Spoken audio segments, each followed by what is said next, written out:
Okay जी, बिस्मिल्लाहिर्रहमानिर्रहीम and अस्सलाम वालेकुम जवानों और जवानियों, वेलकम बैक।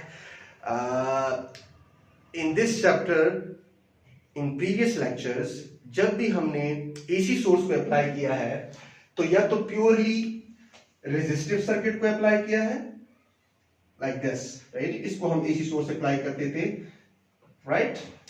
और या तो हमने प्योरली अप्लाई किया हुआ है टू कैपेसिटिव सर्किट, ठीक है बच्चे, राइट। और या हमने वही एसी सोर्स अप्लाई किया है टू प्योरली इंडक्टिव सर्किट, ठीक है जी।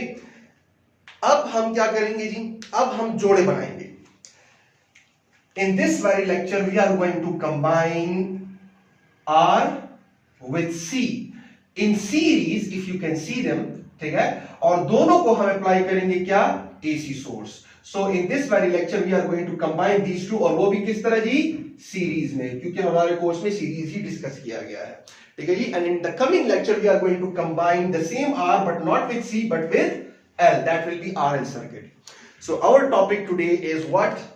RC series AC circuit. Resistor and capacitor को सीरीज में कनेक्ट करेंगे और उसको कौन सा सोर्स अप्लाई करेंगे, एसी, जिस तरह कि आपको ये नजर आ रहा है। This is resistor and this is capacitor, ठीक हुआ जी। So let me wipe this thing off. अच्छा, अब आपको आज का लेक्चर और आज के बाद आने वाले जो दो लेक्चर्स हैं, that will B RL circuit, ये आरसी हो गया, फिर आरएल हो जाएगा और उसके बाद आरएलसी सर्किट होगा, ठीक है। तो ये चीजें समझने के लिए आपको जो इंडिविजुअली जो हमने अप्लाई किया था, इंडिविजुअली एसी हमने अप्लाई किया रेजिस्टर को, फिर कैपेसिटर को, फिर इंडक्टर को, तो जो इंडिविजुअल जो रिजल्ट्स आए थे, जब सर्किट प्योरली या तो रेजिस्टिव हुआ करता था या कैपेसिटिव हुआ करता था या इंडक्टिव हुआ करता था, वो इंडिविजुअल जो रिजल्ट्स हैं उनके फेजर डायग्राम्स आपको क्लियर होने चाहिए, ठीक है जी। और कौन सा लीड करेगा, कौन सा लैग करेगा एंड बाय हाउ मच करेगा, वो चीजें आपकी बिल्कुल क्लियर होनी चाहिए। सो इस वीडियो के लेक्चर, इस लेक्चर के डिस्क्रिप्शन में मैं लिंक दे रहा हूं उन 3 वीडियोस का, ताकि आपको पहले से वो क्लियर हो। तो पहले आपने वो देखने हैं, फिर आपने इधर आना है, अदरवाइज आपको आज के बाद जो 2 लेक्चर्स है और आज के लेक्चर की समझ नहीं आने वाली। So let us start. अब हमारे पास चीजें सिंपल है, और सिंपल तब है अगर आपको प्रीवियसली नॉलेज जो है वो क्लियर हो। अगर मैं सर्किट को प्योरली रेजिस्टिव रखता हूं, मतलब एसी सोर्स को मैंने अप्लाई कर दिया है टू प्योरली रेजिस्टिव, आप इमेजिन करो कि ये कैपेसिटर यहां पर नहीं है, right, this capacitor is not over here. तो अगर मैं सर्किट को यहां पर थोड़ा सा ऐसे डिवाइड कर लूं, तो हमें पता है कि सीरीज में आपके पास वोल्टेज क्या हो जाता है, डिवाइड हो जाता है, करंट सेम रहता है, वोल्टेज डिवाइड हो जाता है। तो अगर मैं सिर्फ इस पॉइंट से लेकर इस पॉइंट तक का किस्सा देखूं, तो आपको याद है कि हमारे पास फेजर डायग्राम कुछ ऐसे हुआ करता था, sorry, the phasor diagram looked something like this, कि हमारे पास ये करंट था। अगर आप वो फेजर डायग्राम देख लो, this was a current, let me draw current in blue, this is current I, right. और जो वोल्टेज हुआ करता था, सिर्फ और सिर्फ जब सर्किट रेजिस्टिव हुआ करता था, तो वो भी करंट के साथ बिल्कुल पैरेलल था, that is the voltage across the resistor. मैं सबस्क्रिप्ट में आर पुट कर रहा हूं ताकि आपको पता चले कि ये यहां पर जो टोटल वोल्टेज है उसका सिर्फ वो हिस्सा है जो कि इस पॉइंट और इस पॉइंट के दरमियान ड्रॉप हो रहा है, ठीक हुआ जी। अदरवाइज टोटल वोल्टेज तो यहां से लेकर यहां तक है ना, टोटल वोल्टेज या total potential difference is applied between this point and this point. So उसका कुछ हिस्सा इन 2 पॉइंट्स के दरमियान आएगा और कुछ हिस्सा इन 2 पॉइंट्स के दरमियान आएगा। So total voltage is going to be equal to the voltage drop across the resistor plus the voltage drop across the capacitor, ठीक है जी। लेकिन फिलहाल मैं कैपेसिटर की बात, सॉरी रेजिस्टर की बात कर रहा हूं। तो this was the phasor diagram, right, both current and we were in phase, और आपके पास जो फेज डिफरेंस हुआ करता था phi, that was equal to 0, right, in phase हुआ करते थे। अब अगर मैं इस लाइन के इस साइड पे आऊं, तो अगर मैं सर्किट को purely capacitor, sorry purely resistor नहीं बल्कि प्योरली कैपेसिटिव रख दूं, इमेजिन करें कि आपने एसी सोर्स के अप्लाई किया हुआ है टू प्योरली कैपेसिटिव सर्किट, तो अब आपको वो कैपेसिटिव सर्किट वाले तमाम रिजल्ट्स याद होने चाहिए। तो इसके लिए फेजर डायग्राम हमारे पास कुछ ऐसे हुआ करता था। If you remember this, it was like this, कि अगर यहां पर आपके पास करंट है, करंट को मैं उसी हॉरिजॉन्टल एक्सिस पे शो कर लेता हूं बिकॉज सीरीज में है ना दोनों। तो अगर आपके पास ये करंट है और अगर सर्किट प्योरली कैपेसिटिव है, जो कि हमने उस टाइम किया था, तो वोल्टेज जो है यहां पर इन दो पॉइंट्स के दरमियान जो वोल्टेज था या होगा, वो आपके पास कुछ ऐसे होगा। यहां पर this will B we C, ठीक हुआ। और यहां पर आपको याद है कि करंट जो है वो लीड करता था और वोल्टेज लैग करता था। And by how much? The phase difference was 90 degree. Current was leading voltage bye 90 degree. अच्छा, अब अगर आप देख लो तो ना तो सर्किट प्योरली कैपेसिटिव है कि अगर हम इसको फॉलो करें, और न तो सर्किट प्योरली रेजिस्टिव है कि हम इसको फॉलो करें, बल्कि it is the combination of both. Resistor and capacitor both are connected in series. So जब आपके पास सीरीज में कनेक्टेड होगा तो अब हम टोटल वोल्टेज जो इस पॉइंट और इस पॉइंट के दरमियान में अप्लाई होगा, टोटल वोल्टेज जो कि इस पॉइंट और इस पॉइंट के दरमियान अप्लाई होगा, उसका करंट के साथ कैसे रिलेशन होगा। करंट एज अ होल, जो टोटल करंट सर्किट में फ्लो कर रहा है, तो सिर्फ रेजिस्टर तो नहीं है ना। अगर सिर्फ रेजिस्टर हुआ करता तो आपके पास सिचुएशन ऐसी आनी थी कि दोनों इन फेज होते हैं, बिकॉज टोटल वोल्टेज बराबर होता the voltage drop across the resistor only. ठीक है जी, लाइक दिस। सो यहां पर total voltage will be equal to the V R, right. और अगर आप कैपेसिटर में देख लो तो यहां पर आपके पास the total voltage will be equal to the V C. ठीक है जी। लेकिन अब यहां पर आपके पास सिचुएशन ऐसी है कि ना तो ये वाला सिचुएशन है ना ये है, बल्कि इन दोनों की सीरीज में कॉम्बिनेशन है। The total voltage is over here. तो अब देखते हैं कि वोल्टेज और करंट का आपस में रिलेशन कैसे बनता है। So let us do that. अब मैं फेजर डायग्राम यहां पर आपके सामने करने लगा और इन्हीं दो फेजर डायग्राम्स को मैं यहां पर कंबाइन करूंगा। तो कंबाइन कर लेते हैं इनको। सो फेजर डायग्राम अगर मैं कंबाइन करूं, so it will be something like this. ठीक है जी। अब करंट को मैं बार बार ब्लू से कर रहा हूं ताकि आपको क्लियर हो जाए। सो this is a current, this is I.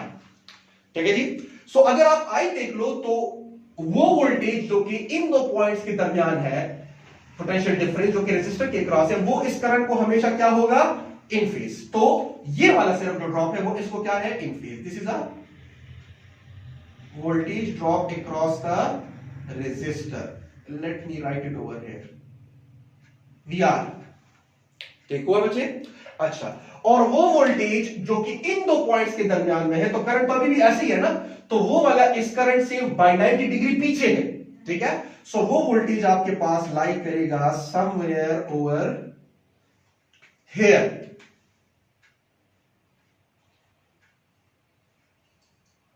ठीक है जी। This is VC.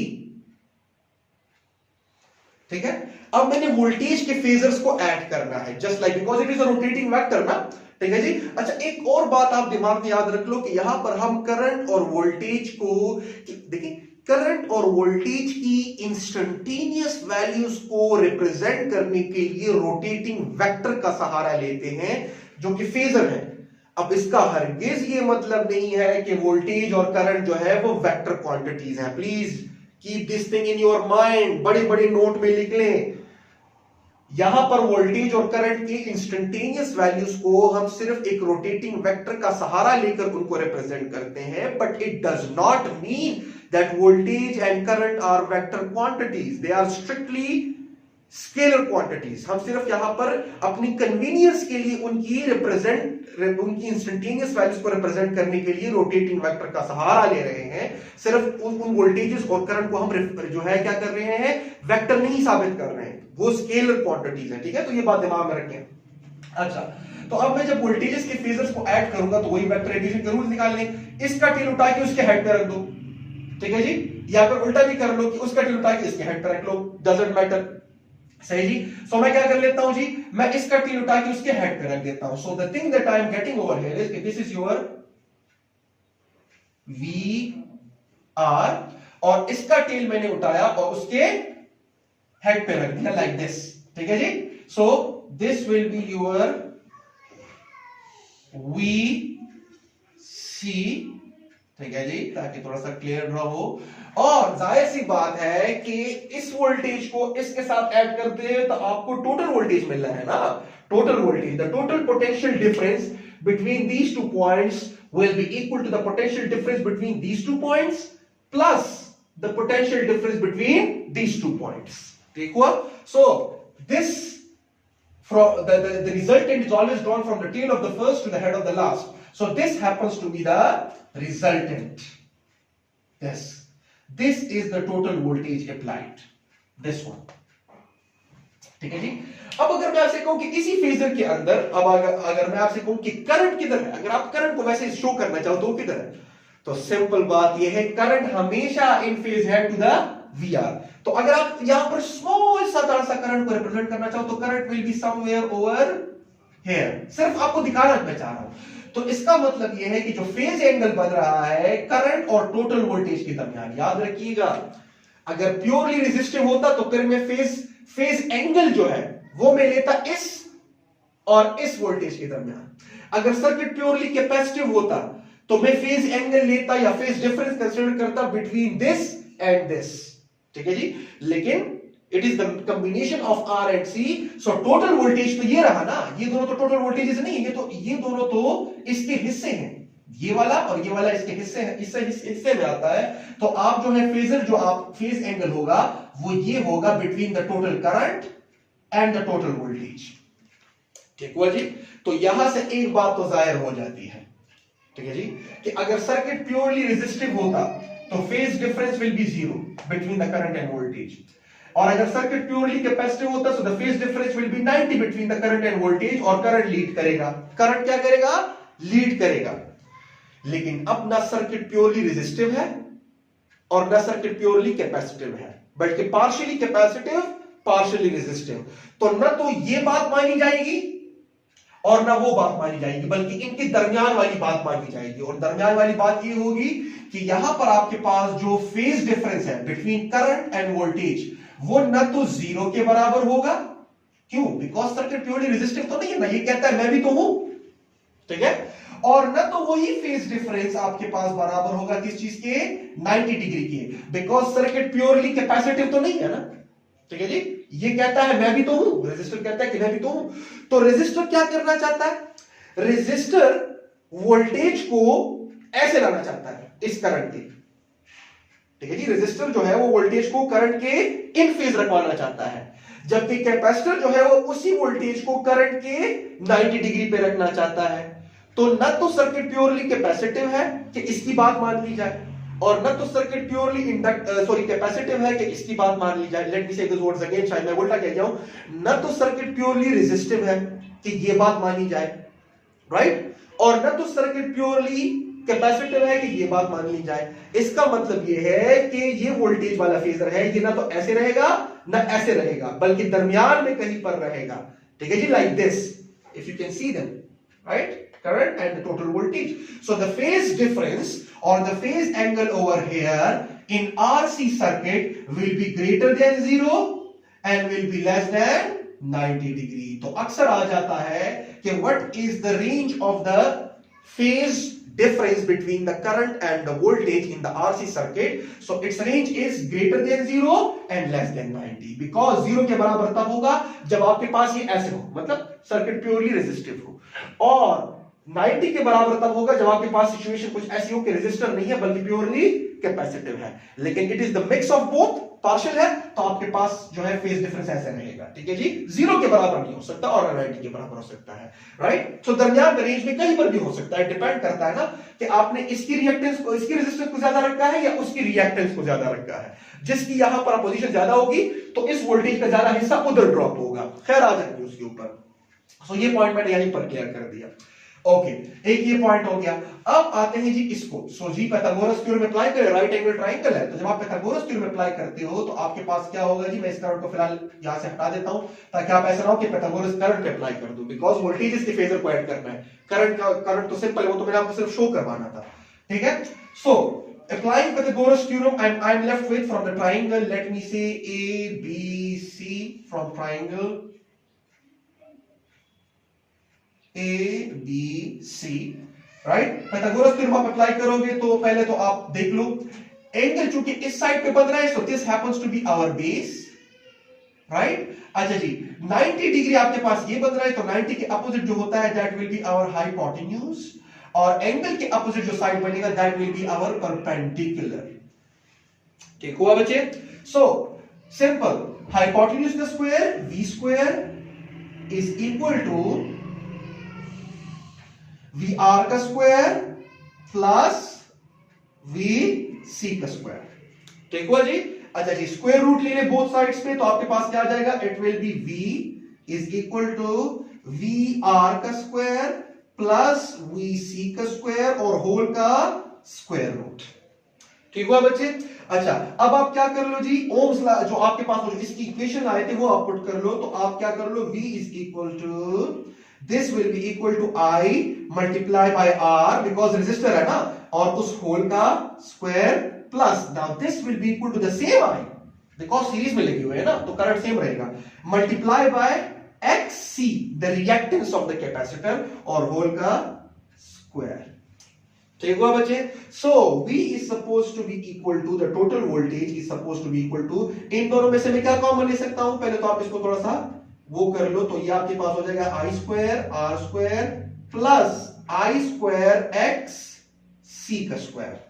ठीक हुआ? ओके जी, अब यहां पर आ जाते हैं, ठीक है जी, इस स्टेप के बाद, तो अब इन दोनों टर्म्स में से, ये जो दो टर्म्स आपको नजर आ रहे हैं, यहां पर आपके पास दरमियान में प्लस है, इन दोनों टर्म्स में से मैं क्या कॉमन ले सकता हूं, आई स्क्वायर में कॉमन ले सकता हूं, सो आई स्क्वायर यहां से कॉमन लेते हैं, so v is suppose to be equal to square root, और आई स्क्वायर को मैंने कॉमन लिया, तो R square plus X C का स्क्वायर। ठीक है जी? ओके, मैं जगह दे रहा हूं, आप अगर आप नोट करना चाहते हो तो नोट कर लो, शाबाश। आई बिलीव आपने इसके पॉज करके नोट कर लिया होगा। ओके, सो ये आपके पास आ गया जी। अच्छा, अब देखें, यहां पर अगर मैं लिख लूं, तो मैथमेटिक्स के रूल्स मुझे अलाउ करते हैं कि मैं इस, बिकॉज ये वाला इसके साथ मल्टीप्लिकेशन में है, तो इसके ऊपर अलग से स्क्वायर रूट ले लो और इसके ऊपर अलग से स्क्वायर रूट ले लो, तो it will be I square whole का स्क्वायर रूट, फिर आपके पास R square plus X C का स्क्वायर। ठीक है जी? Right, so this cancels out with this, so v is supposed to be equal to I r square plus x c का square. This is the equation, right? This is the total equation. क्या हो गया भाई? Okay, ठीक है जी? So v is equal to I into this term. अब ये जो टर्म आपको नजर आ रहा है ना, let me, ये वाला, this, ठीक है जी? This term is known as impedance. V is equal to I, और impedance को हम रिप्रेजेंट करते हैं by Z. What is impedance? It is the combined opposition offered to the flow of charge by any circuit. अब यहां पर अगर आप देख लो, तो सर्किट में अगर आपको रेजिस्टर लगा हुआ नजर आ रहा है, तो सर्किट के अंदर कैपेसिटर भी है, तो ये भी चार्ज के फ्लो को रेजिस्ट करता है, अपोज करता है, ये भी उसी चार्ज के फ्लो को अपोज कर रहा है। ठीक है जी? Right, so the combined opposition offered to the flow of charge by both resistor and capacitor over here is called impedance, और वो आपके पास बराबर आ जाता है इस टर्म के। अगर आप देख लो, देखिए, push is equal to flow multiply by, तो ये जो टर्म भी आ रहा है, ये क्या है, ये अपोजिशन है ना, और यहां पर कंबाइंड अपोजिशन है। ठीक है जी? सो यहां पर आपके पास जो Z आता है, where Z is actually called impedance, right, and Z over here is actually R का स्क्वायर प्लस XC का स्क्वायर और होल का स्क्वायर रूट। ठीक है जी? बाय द वे, यहां से हम इंपेडेंस ट्रायंगल भी ड्रॉ करते हैं, एक टर्म हम यूज करते हैं इंपेडेंस ट्रायंगल। अगर आप देख लो ना, ये अगर मैं इसको इस तरह ड्रॉ कर लूं, here is the term that is impedance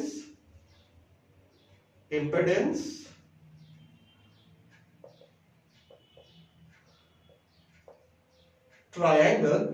अच्छा जी, इंपेडेंस ट्रायंगल क्या है जी? फॉर एग्जांपल, ये देखें, अगर आप यहां पर देख लो, so this is the total voltage जो कि ऐसे है, so this will be the total opposition, that is Z.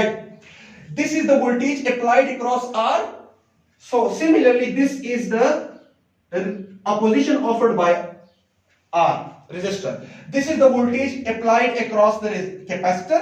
So similarly उसी तरह ड्रॉ कर लो, this will be the XC, the position offered to the flow of charge by a capacitor.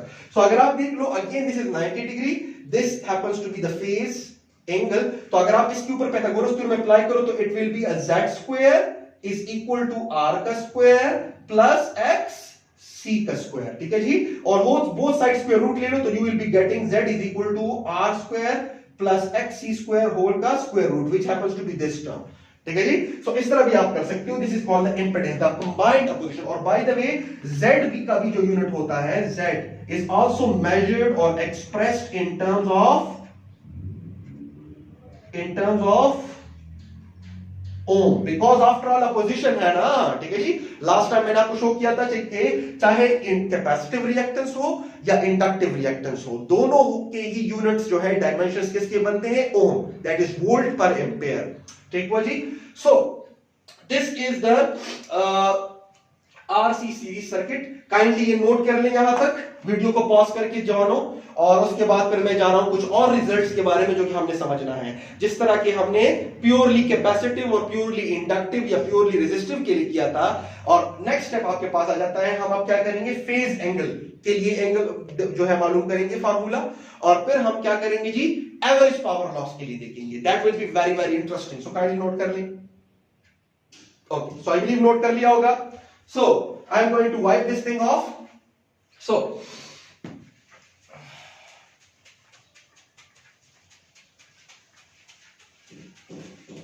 okay, ये नहीं मिटाना चाहिए था लेकिन बस हो गया। चलिए खैर फिर से ड्रॉ कर लेते हैं।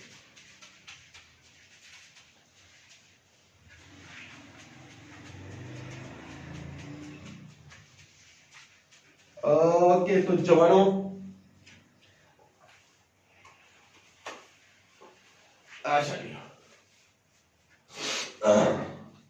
so this was VC and this was the total voltage V, the resultant vector, ठीक है जी। और जो फेजर डायग्राम हमारे पास कुछ आया था, that was something like this,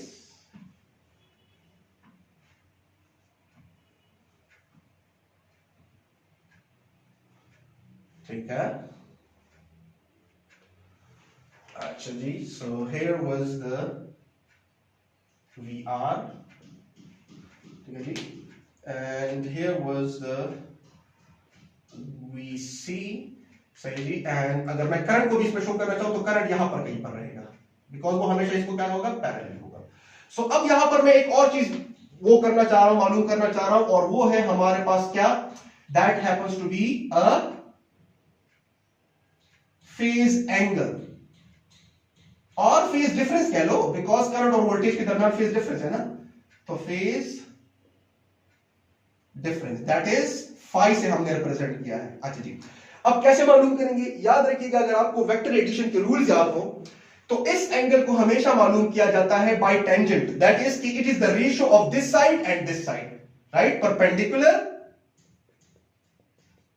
और बेस का जो रेशियो है। सो स्ट्रेटली हम इसके लिए टेंजेंट यूज करेंगे। सो टेंजेंट थीटा या tangent of phi over here is actually this side divided by this side. So this happens to be VC divided by VR. तो आप डायरेक्टली इस तरह भी कर सकते हो, अगर आप इधर से देखना चाहो तो it will be कि phi will be equal to the tangent inverse of the VC divided by VR. तो एक फार्मूला तो आपके पास ये हो गया। अगर आपको वोल्टेज अक्रॉस द कैपेसिटर मिला है और वोल्टेज अक्रॉस द रेजिस्टर मिला है तो स्ट्रिक्टली इसके अंदर पुट करें, उसका टेंजेंट इनवर्स ले, आपको फेज डिफरेंस मिल जाएगा कि कितना फेज डिफरेंस है। एंड बाय द वे ये फेज डिफरेंस लाई करेगा कहां पर, जीरो से ज्यादा, जीरो के बराबर नहीं हो सकता और 90 के भी बराबर नहीं हो सकता, दरमियान में कहीं पर लाई करेगा। बिकॉज अभी थोड़ी देर पहले मैंने आपको बताया था कि the range over here should be like this, ठीक है जी, राइट। और अभी भी यहां पर कौन लीड करेगा, अभी भी करंट ही लीड कर रहा है, बिकॉज देखिए करंट यहां पर है, right, here is the current, right. तो अभी भी करंट आगे है, वोल्टेज जो है वो पीछे है, लेकिन not by 90 degree, because circuit purely capacitive नहीं है ना, रेजिस्टिव भी है थोड़ा सा, ठीक है जी, राइट। तो अभी भी करंट ही लीड कर रहा है with this angle which is greater than 0 and less than 90। यहां पर मैं ले देता हूं I leads V, right, by an angle, right, which happens to be like this, ठीक है जी, which can be greater, which will be greater than 0 and less than 90. Okay, ये आपके पास हो गया. अब इसको आप ऐसे भी लिख सकते हो कि phi is equal to tangent inverse, अगर मैं यहां पर पुट कर लूं तो I into XC हो जाएगा और I into R हो जाएगा. तो I and I cancels out because VC is equal to IXC, VR is equal to IR. So the phase difference between the current and voltage, ठीक है जी, is happens to be equal to the tangent inverse of what? The ratio of the capacitive reactance and the resistance of the resistor. तो ऐसे भी हो सकता है. तो एक फार्मूला ये हुआ और एक ये हुआ.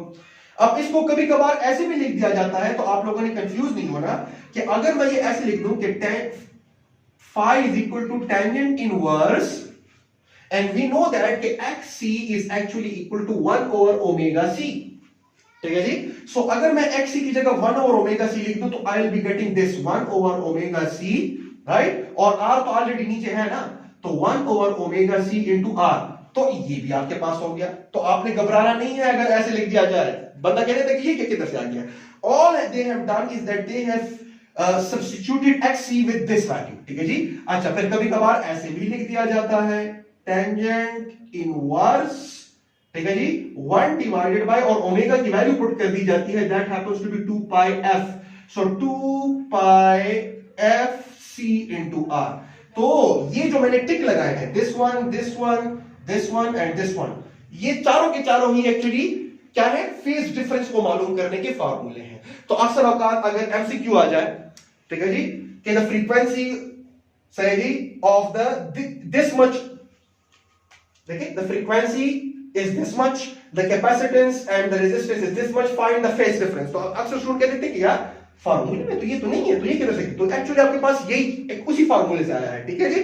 सो ये आपके पास आ गया है जी फेज एंगल. और again I am telling you कि I will lead and voltage will lag, लेकिन वोल्टेज अब बाय 90 डिग्री लैग नहीं करेगा.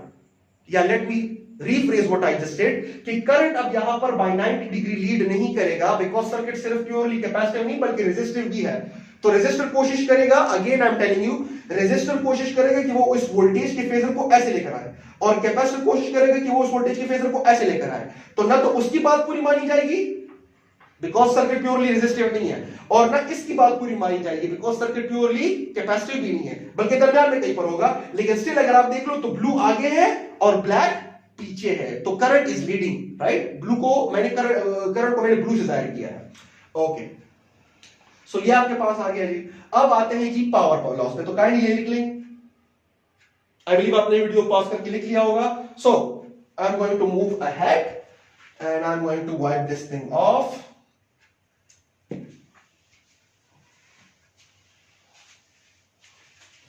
Okay, now we are going to move towards another important result, that is the average power loss. कि power loss हो रहा है कि नहीं.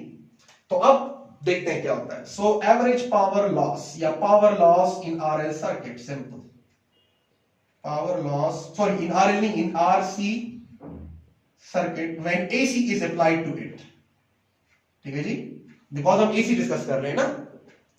तो पावर लॉस कैसे होगा, ठीक है जी. अब सिंपल बात यह है, यहां पर मैं आपको बहुत ही जनरल फॉर्मूला डिफाइन करने लगा हूं पावर लॉस का. और ये एक ऐसा फॉर्मूला है कि चाहे सर्किट प्योरली रेजिस्टिव हो, चाहे सर्किट प्योरली कैपेसिटिव हो, या चाहे सर्किट प्योरली रेजिस्टिव हो, या चाहे आरएल हो या आरसी हो या आरएलसी हो, this general formula will hold. तो आप कह रहे हो कि सर पहले क्यों नहीं बताया. भाई मेरे पे एतबार करो, अभी इधर बताना जरूरी है. उस टाइम बता देते तो लंबी चौड़ी किस्सा बन जाता, ठीक है जी. सो अब यहां पर किस्सी बन जाती ठीक है जी. So general formula, right. और वो क्या है कि सिंपल, जो एवरेज पावर लॉस होगा that will be equal to what, current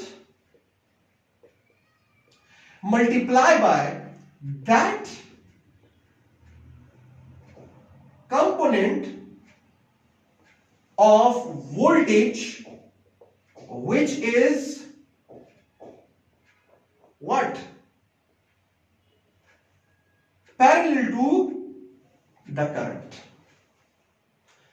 so कैसे लिखेंगे, पावर इज इक्वल टू आई, तो आई का तो किस्सा क्लियर है ना।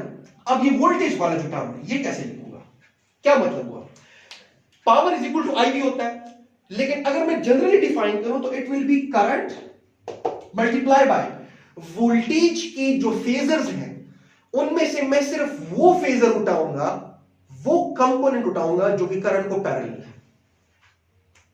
अब आपके दिमाग में कुछ आ रहा है कि कौन सा वाला करंट को पैरेलल है, वोल्टेज का सिर्फ और सिर्फ ये वाला जो VR वाला कंपोनेंट है वो करंट को पैरेलल है। तो यहां पर मैं सिर्फ और सिर्फ लगाऊंगा क्या, VR। अब आप कहोगे क्या कैपेसिटर का क्या होगा, और भाई कैपेसिटर तो एनर्जी स्टोरिंग डिवाइस है, वो तो एनर्जी को डिसिपेट करता ही नहीं है। हमने ये डिटेल से डिस्कस किया है कि this is an energy storing device, so the average power loss between this point and this point is always going to be equal to 0। तो सर्किट में the only rebel and the only शैतान बच्चा is this one, वो कहता है मैंने तो करना है, आप मुझे इसके साथ कनेक्ट करो या ना करो, मैंने तो करना है। So the only power loss in the whole circuit will be because of this बंदा। ये वाला बंदा जो है क्या करेगा, पावर को लॉस करेगा, ये वाला अभी भी क्या कर रहा है, एनर्जी को स्टोर कर रहा है। सो और इस वाले का जो वोल्टेज है VR, that happens to be parallel to what, to the current. So average power loss will be equal to the current multiply by only that component of the voltage which happens to be the parallel to the I। वो वाला तो नहीं करता, ठीक है जी। सो यहां पर आपके पास VR आ गया। अब अगर मैं इसको रिप्रेजेंट करना चाहूं इन terms of the resultant vector, in terms of the total voltage, तो कैसे करूंगा, तो अगर आप यहां पर देख लो, सो VR happens to be the X component of V, isn't it? अगर हम देख लें, सो दिस अगर मैं कहूं कि ये मेरे पास A है तो ये उसका x कंपोनेंट है, अगर एंगल यहां पर बन रहा है, और ये उसका y कंपोनेंट है, सॉरी, ठीक है जी। तो हम ax को कैसे लिखा करते थे, ax is equal to a cos of, वहां पर अगर थीटा था तो थीटा, अब यहां पर फाई है तो फाई यूज करेंगे। तो सिमिलरली अब आप क्या कर लो, ये आपके पास टोटल वोल्टेज है v, ये आपके पास vx हो गया, ये आपके पास vy हो गया, and vx is nothing but vr, right, ठीक है जी, and Vy is nothing but Vc, ठीक है जी। So Vx is going to be equal to V cos of phi, और simple Vr is going to be equal to V cos of phi. So what I have done is that I have represented the voltage across the resistor in terms of the total voltage. सो इसको आप represent कर लो कैसे, ताकि आपको पता चल जाए कि power is equal to I and V cos of phi. This is the general formula, ठीक है जी। और ये जो है, ये जो आपको नजर आ रहा है ये वाला, let me highlight it with blue, ये this is nothing but the voltage drop across the resistor, because capacitor तो एनर्जी को जाया ही नहीं करता, ठीक है जी। So the average power loss in this part of the circuit, right, ये दो उंगलियों के दरमियान is 0, and the average power loss अगर पूरे सर्किट में कहीं पर हो रहा है तो वो सिर्फ इन दो पॉइंट्स के दरमियान हो रहा है, राइट। सो जो टोटल सर्किट का एवरेज पावर लॉस होगा वो क्या होगा, the total current multiply by only the voltage drop across these two points which happens to be VR and which happens to be parallel to I, ठीक है जी। तो मैं VR को रिप्रेजेंट करना चाह रहा हूं इन terms of the total voltage, जो कि मैंने यहां पर रिप्रेजेंट कर लिया है, ठीक है जी। So that is the thing that you need to understand over here. Again I am telling you कि सर्किट का ये वाला जो पोर्शन है ये एनर्जी स्टोरिंग पोर्शन है, और सब जो टोटल सर्किट का ये वाला जो पोर्शन है ये एनर्जी डिसिपेटिंग पोर्शन है। तो एवरेज पावर लॉस जो है that will be the total current multiply by only this voltage, the voltage drop across these 2 points, right? So P is equal to IVR, तो मैंने क्या लिखा है, current multiply by that component of voltage, because voltage के दो components हैं, एक VR और एक VC। So that component of voltage which happens to be parallel to the I को मैं ब्लू से रिप्रेजेंट करूंगा, ओके, ठीक हो बच्चे। So this is the general formula। अब आप पुट करो, फॉर एग्जांपल अगर सर्किट प्योरली रेजिस्टिव है, अगर सर्किट प्योरली रेजिस्टिव है तो रेजिस्टिव में क्या होता है, I and V are parallel, तो फेज डिफरेंस इज 0 ना, cos ऑफ 0 1, तो P is equal to IRMS into VRMS। आया था कि नहीं आपके पास for the purely resistive, okay. अब प्योरली कैपेसिटर के लिए देख लो, फेज डिफरेंस कितना है 90, जरा 90 पुट करो यहां पर, cos of 90 0, 0 multiply by anything 0, so average power loss zero हुआ कि नहीं? और प्योरली कैपेसिटिव के लिए जीरो हुआ था कि नहीं?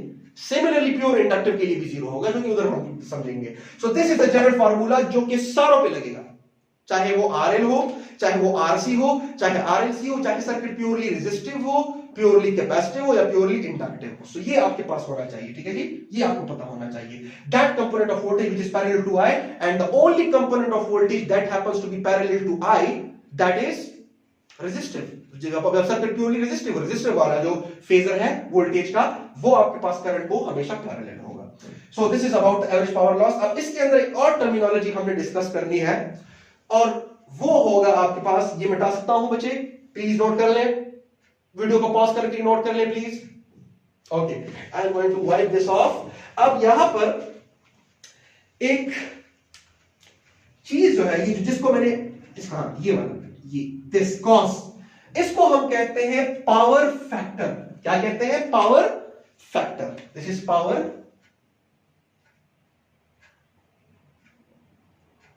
फैक्टर, ठीक है जी।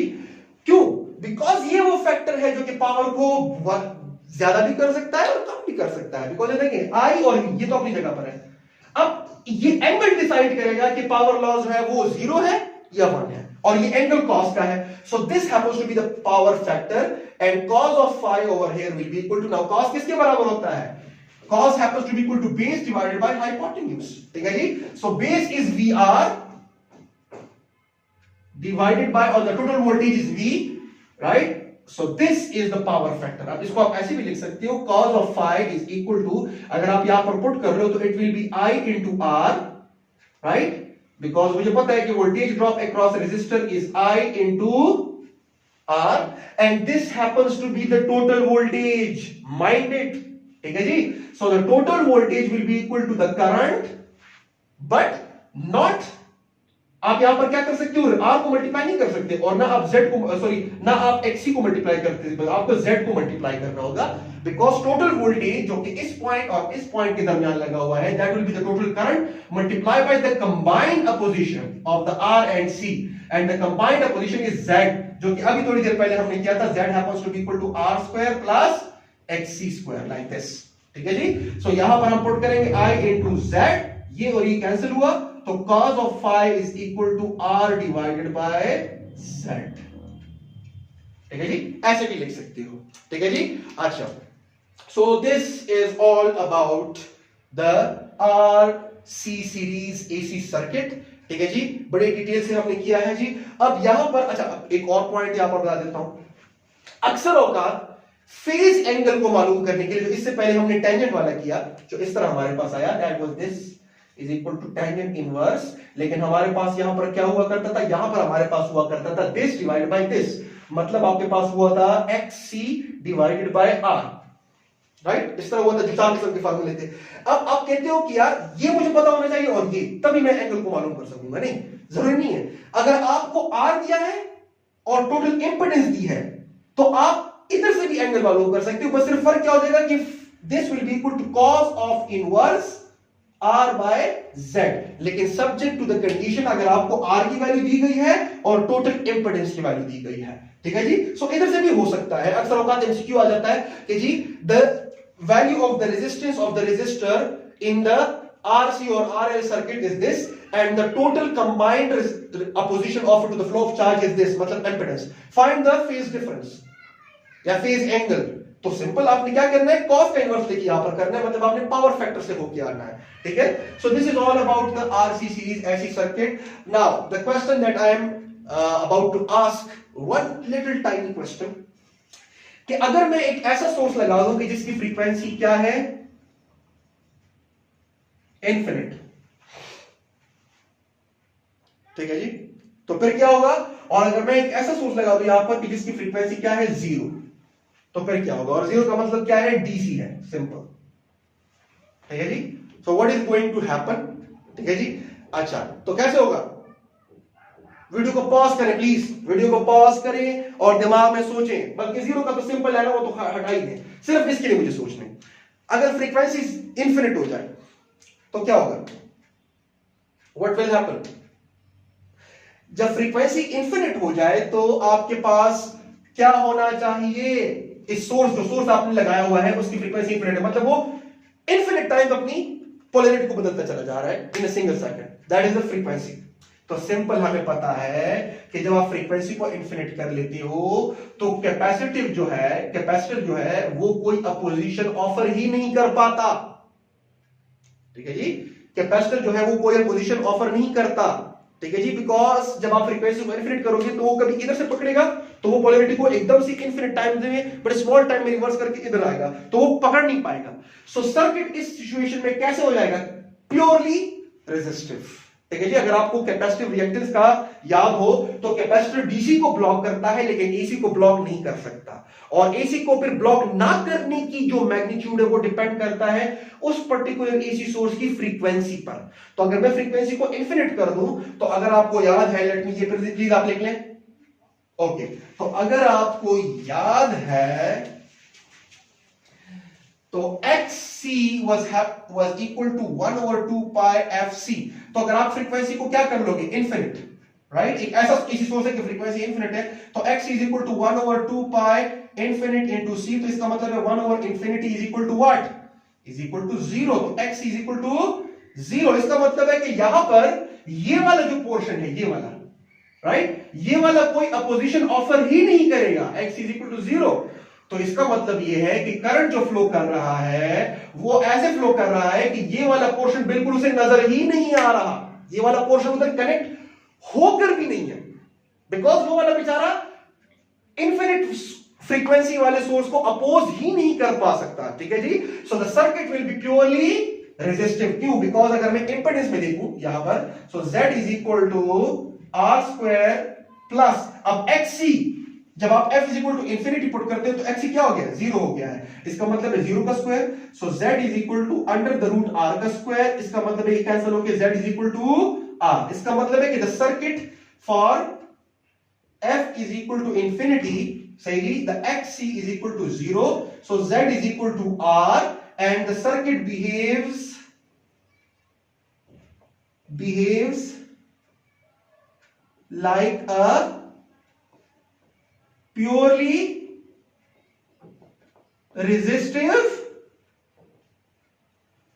सर्किट, ठीक है जी। सर्किट प्योरली रेजिस्टिव हो जाता है, जिस तरह के ये यहां पर सिरे से है ही नहीं, ठीक है जी। सो ये अक्सर एमसीक्यू आ जाता है कि if in RC circuit the frequency of the source is infinite, सही जी, then which of these are true। तो आपके पास मुख्तलिफ ऑप्शंस में दिए जाते हैं कि आपके पास एक आ जाता है Z is equal to R, तो आपके पास ये आपने क्लिक करना है, ठीक है जी। मतलब सर्किट बिहेव कर जाता है as a purely resistive circuit, तो वो combined opposition offered by the whole circuit, that is that reduces to only R, so Z happens to be equal to R। so that's the end of the lecture। I believe आपको समझ आ गया होगा, kindly इसको note कर ले, and अस्सलाम वालेकुम।